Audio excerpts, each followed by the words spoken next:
delisiyem, məni ölü desə öləsiyəm. O mənim ömrüm, həyatım, mən də yarımın nəfəsiyəm. O mənim ömrüm, həyatım, mən də yarımın nəfəsiyəm.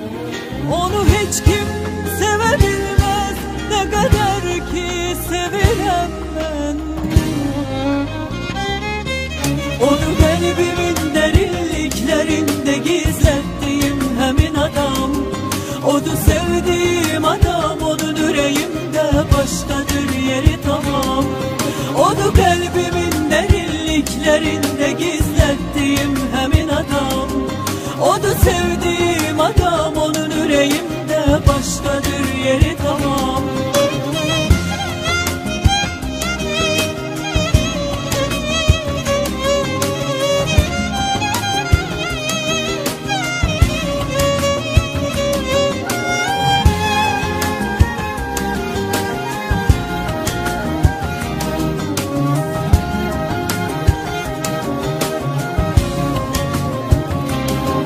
Daha ne gəm var ne de keder, mən sevdiğim beni sever. Deme hoş gün görmemişem, onu gördüğüm güne kadar.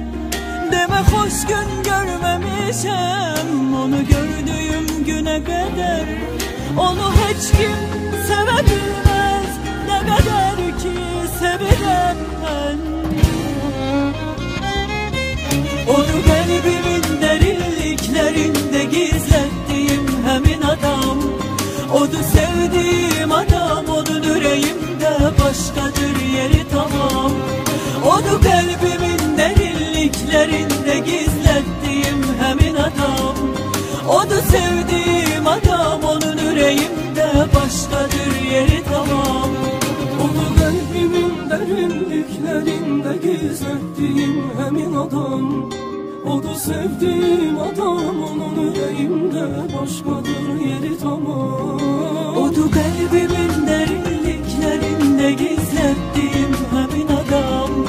Odur sevdiğim adam, onun yüreğimde başkadır yeri tamam.